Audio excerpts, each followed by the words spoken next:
อย่าเหยียบคนล้มอย่าทมคนแพ้อย่าซ้ำคนแย่อย่าแช่งคนจนวันนี้เขาอาจล้มพรุ่งนี้ใครรู้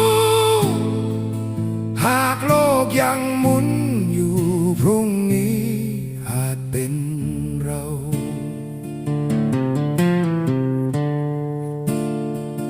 บางคนเสียหลัก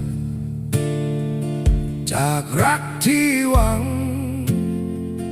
บางคนหมดทางเมื่อความฝันพังลง